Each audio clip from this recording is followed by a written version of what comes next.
జై శ్రీరామ్.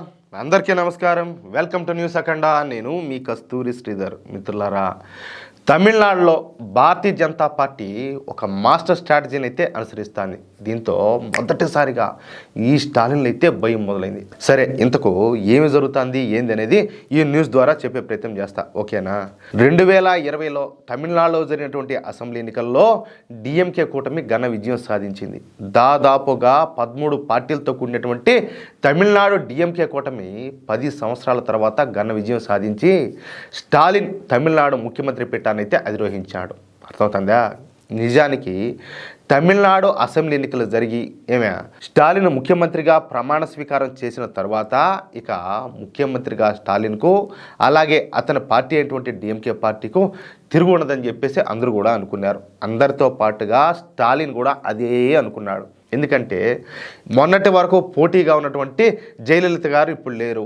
ఇక పోటీ ఎవరు ఉండదు, అంత పార్టీ లేదు, అంతటి నాయకుడు లేడు, ఇంకా మనకి ఎదురే ఉండదులే అనుకున్నారు. ఇక తాను బ్రతికినంత కాలం ఇక నేనే ముఖ్యమంత్రిగా ఉండొచ్చు అని చెప్పేసి ఈ స్టాలిన్ అయితే భావించినాడు. కానీ తమిళ సంఘం అన్నామలై రూపంలో స్టాలిన్కు మొట్టమొదటి ఎదురు దెబ్బ అయితే తగిలింది.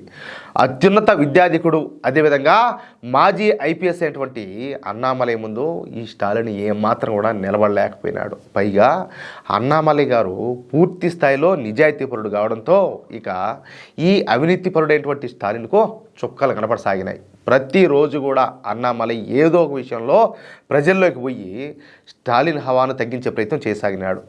అందులో చాలా వరకు ఆయన సక్సెస్ అయినాడు కూడా. అయితే గత సంవత్సరం జరిగినటువంటి పార్లమెంట్ ఎన్నికల్లో డిఎంకే పార్టీ కొన్ని వందల కోట్ల రూపాయలు ఖర్చు పెట్టడం, అదే సమయంలో అన్నామలై కానీ ఇతర బీజేపీ నాయకులు కానీ డబ్బులు పంచకపోవడంతో ఆ ఎన్నికల్లో బీజేపీ అయితే ఓడిపోవాల్సి వచ్చింది. అంతేకాకుండా స్టాలిన్ వ్యతిరేక ఓటు ఈ అన్నా డిఎంకే అదేవిధంగా బీజేపీల మధ్య చీలిపోవడంతో ఇక డిఎంకే కూటమి తమిళనాడులో ఉన్నటువంటి అన్ని స్థానాల్లో కూడా విజయం సాధించింది. అది విషయం. ఇక ఆ తరువాత తమిళనాడు సినీ నటుడైనటువంటి జోసెఫ్ విజయ్ ఒక కొత్త పార్టీని పెట్టినాడు. పైగా తాను అవినీతికి వ్యతిరేకంగానే పార్టీ పెట్టానని చెప్పేసి విజయ్ కూడా తనకు తానుగా ప్రకటించేసుకున్నాడు. అయితే అన్నామలై దెబ్బకు తమిళనాడులో అవినీతి అంటే ముందుగా అందరికి గుర్తొచ్చేది వచ్చేసి ఈ స్టాలిన్ పేరే. దీంతో స్టాలిన్ పేరు మరింతగా దిగజారిపోయింది. పైగా ఈ డిఎంకే కూటమికి ఇంతకాలం ఓటు బ్యాంకుగా ఉన్నటువంటి 18% దళిత ఓటర్లు ఇప్పుడు జోసెఫ్ విజయ్ వైపు తిరిగినారు. అంతే, ఇక బీజేపీ రంగంలోకి అయితే దిగింది. ఇక స్టాలిన్ వ్యతిరేక ఓటు చెల్లకుండా ఉండేందుకు ఇప్పుడు అన్నా డిఎంకేతో కలిసి మళ్ళీ ఎన్డీఏ కూటమిని అయితే ఏర్పాటు చేసింది. అంటే ఒకవైపు జోసెఫ్ విజయ్ మూలంగా డిఎంకే ఓట్లు చీలిపోతూ ఉంటే మరోవైపు అన్నా డిఎంకే అదేవిధంగా బీజేపీ కూటమిగా ఏర్పడడంతో ఈ స్టాలిన్ వ్యతిరేక ఓటు చెల్లకుండా ఎన్డీఏ కూటమిని అయితే ఏర్పాటు చేసినట్టయిందనమాట. అర్థమవుతుందా? అయితే ఇప్పుడు ఈ డిఎంకే కూటమిని చేల్చాలని చెప్పేసి భారతీయ జనతా పార్టీ గట్టిగానే అడుగులైతే వేస్తుంది.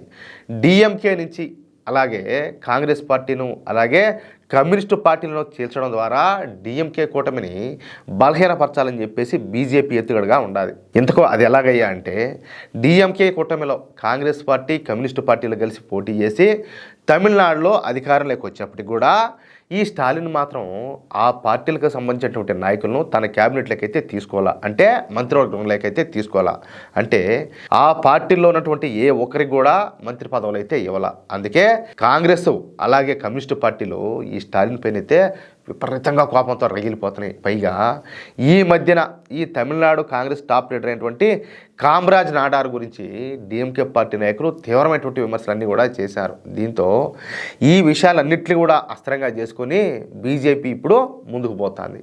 డిఎంకే కూటమి ఒక అసంబద్ధమైనటువంటి కూటమి అని స్టాలిన్ అటు కాంగ్రెస్ పార్టీను ఇటు కమ్యూనిస్టులను కానీ నమ్మడని, అందువల్లనే తన మంత్రివర్గంలోకి ఏ ఒక్క నాయకుడిని కూడా తీసుకోలేదని, కాంగ్రెస్ కమ్యూనిస్టు పార్టీలకు ఆత్మగౌరవం అనేటివే లేవని, ఇలాంటి ఆత్మగౌరవం లేని పార్టీలకు తమిళ ప్రజలు ఓటు వేయరని చెప్తా పెద్ద ఎత్తున ప్రచారం ప్రారంభించింది. అయితే బీజేపీ అనుకున్నట్టుగానే ఈ డిఎంకే కూటమిలో విభేదాలు అయితే మొదలైనాయి. ఇప్పుడు ఈ స్టాలిన్ ప్రభుత్వాన్ని నిందిస్తా ఈ కాంగ్రెస్ అలాగే కమ్యూనిస్టు నాయకులు బహిరంగంగానే మాట్లాడుతున్నారు. స్టాలిన్ మాకు అసలు ప్రాముఖ్యతనైతే ఇవ్వడం లేదు, పైగా మమ్మల్ని నమ్మడం లేదు, మమ్మల్ని ఉపయోగించుకొని ఆ తరువాత కూరలో కరివేపాకు మాదిర తీసేస్తాడని చెప్పేసి వాళ్ళంతా బహిరంగంగానే విమర్శ అయితే చేస్తారు. దీంతో స్టాలిన్లో మొదటిసారి భయం అయితే మొదలైంది.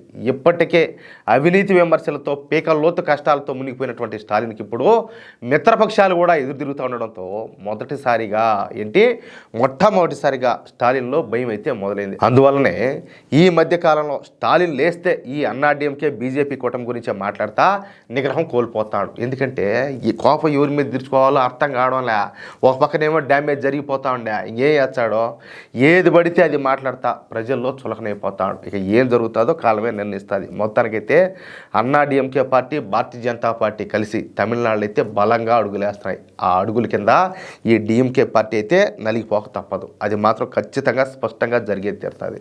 మిత్రులారా, ఈ న్యూస్ కనుక మీకు నచ్చినట్లయితే ఖచ్చితంగా ఈ న్యూస్ నలుగురికి షేర్ చేయండి.